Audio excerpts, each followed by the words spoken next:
Setiap saya di warung nih dia terus membayar gitu kan. Setiap bertemu senyum terus, tegur sapa segala macam. Tidak cukup.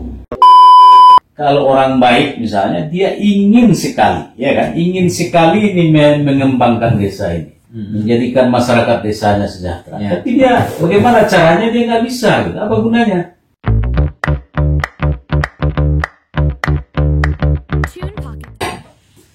Baik, assalamualaikum warahmatullahi wabarakatuh.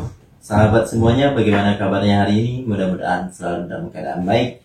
Di tengah masa pandemi ini, selalulah jaga kesehatan kita dan jangan lupa patuhi protokol kesehatan. Saya buat percontohan kontras antara desa dan kota. Kan itu. Pandangan saya, orang-orang pintar itu dia sudah bisa mengurus dirinya sendiri. Bagaimana dia berusaha, dia sudah berdaya. Nah, jadi yang harus diurus itu sebenarnya adalah orang-orang yang tidak berdaya. Dan saya mendeteksi itu lebih banyak itu ada di pedesaan. Untuk menyelesaikan persoalan tentu dibutuhkan orang yang punya kompetensi dalam menyelesaikan masalah itu. Kalau saya melihat ini pendapat nih, pendapat bisa saja benar bisa salah. Tapi kalau saya melihat secara umum wali nagari yang terpilih atau kepala desa yang terpilih itu belum memiliki kompetensi minimal dalam menyelesaikan masalah-masalah besar itu. Misalnya tentang kemiskinan, ketidakberdayaan itu. Bagaimana dia menyelesaikan itu? Dia tidak punya konsep. Jangankan untuk menyelesaikan masalah, mendeteksi potensi yang ada di desanya saja dia kesulitan. Apa sesungguhnya yang menjadi potensi dasar di desa saya? Apa yang harus saya kembangkan? Jadi saya berpendapat untuk menyelesaikan masalah-masalah besar di desa itu memang harus diselesaikan oleh orang yang punya kompetensi dasar untuk mengurus itu gitu. Wali nagari itu kan nggak ada sekolahnya. Apa kemampuan yang dimiliki oleh kepala desa atau wali nagari? Maksudnya sekolah tentang nagari ini ya? Nggak ada kan?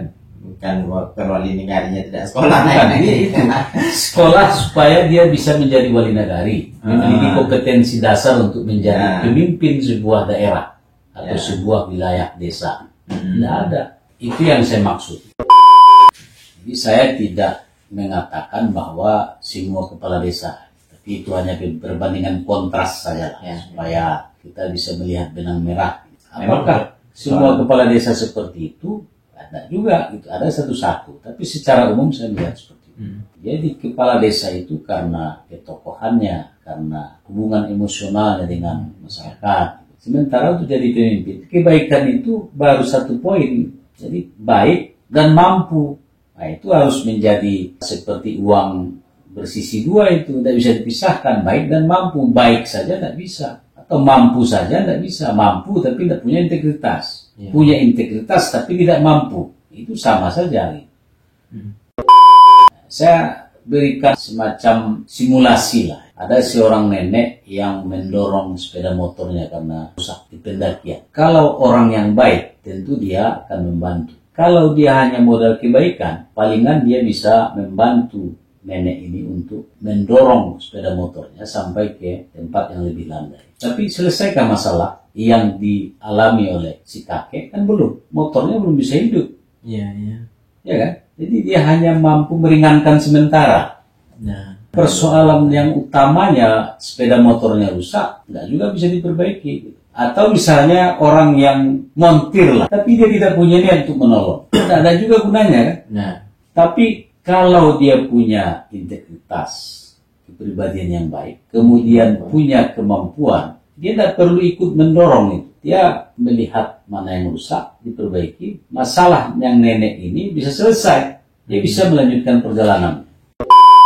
Harus seperti itu pemimpin. Memiliki kemampuan dasar untuk mengelola sebuah wilayah. Kalau desa tentu desa. Dia harus memiliki kedua-duanya. Kemauan dan kemampuan. Kebaikan dan kemampuan untuk memperbaiki. Kalau hanya kebaikan saja. Ini setiap saya di warung nih dia terus membayar gitu kan. Setiap bertemu senyum terus. Tegur sapa segala macam. Tidak cukup. Itu mungkin modal, tapi itu baru modal satu aspek saja. Benar. Harus memiliki kemampuan untuk mengelola. Kalau orang baik misalnya, dia ingin sekali, ya kan? Ingin sekali ini mengembangkan desa ini, menjadikan masyarakat desanya sejahtera. Ya. Tapi dia bagaimana caranya dia nggak bisa, gitu. Apa gunanya? Dia tidak memiliki kemampuan untuk Tidak memiliki kemampuan. tadi. Nah, jadi memang harus seiring ya. Harus seiring antara kepribadiannya dengan kemampuannya. Ya. Kemampuan saja tidak cukup, kepribadian saja tidak cukup. Kepribadian dan kemampuan itu di dalam diri seorang pemimpin itu seperti mata uang, sisi mata uang. Sisinya itu tidak terpisahkan. Tidak terpisahkan. Harus menjadi satu kesatuan di dalam kepribadian seorang kepala desa atau wali nagari atau pemimpin lah secara umum. Ya, itu kan konteksnya tidak hanya wali nagari ya, konteksnya luas. Bisa itu ada di bupati, ada di gubernur dan seterusnya itu. Terima kasih untuk waktu dan kesempatannya. Banyak ilmu yang bisa kita petik malam hari ini. Terima kasih untuk waktunya Bang Juli. Mungkin di lain kesempatan dengan tema yang lain Bang Ji ya. Mudah-mudahan Bang Ji masih ada waktu, tidak bosan untuk memberikan ilmunya kepada kita semua. Sahabat, sekian dulu diskusi kita malam ini. Jika ada pendapat atau komentar kawan-kawan, silahkan nanti tulis di kolom komentar. Assalamualaikum warahmatullahi wabarakatuh.